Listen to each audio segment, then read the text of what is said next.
మీ శరీరంలో నొప్పులు తగ్గాలంటే ఈ ఫుడ్ తినండి. రోజు ఉన్న బాడీ పెయిన్, మజిల్, జాయింట్స్ నొప్పులు బాధిస్తుంటే ఒకసారి మీ ఆహారాన్ని చూసుకోండి.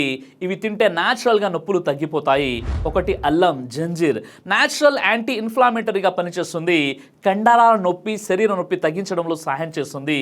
దీన్ని రోజు కాషాయం లేదా నీటిలో మరిగించి తాగండి. ఇక 2 కొబ్బరి నీరు, కోకోనట్ వాటర్. ఇది ఎలక్ట్రోలైట్ బ్యాలెన్స్ రీస్టోర్ చేస్తుంది.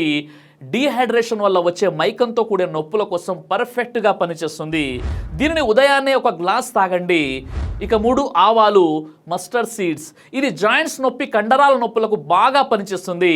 ఆవాలు వేడి చేసి నూనెలో వేసి మసాజ్ చేస్తే ఇన్స్టంట్ రిలీఫ్ అవుతుంది. ఇక 4 టర్మరిక్ మిల్క్. టర్మరిక్లోని కార్క్యూమిన్ వల్ల రాత్రి పడుకునే ముందు తాగితే జాయింట్ పెయిన్, బాడీ పెయిన్ తగ్గుతుంది. బాడీ పెయిన్కి ఇన్స్టంట్ టాబ్లెట్ కాకుండా ఈ ఫుడ్ మీ ఆరోగ్యాన్ని లోపలి నుండి బలపరుస్తాయి. Save this video. మీకు అవసరమైన వాళ్ళకు షేర్ చేయండి.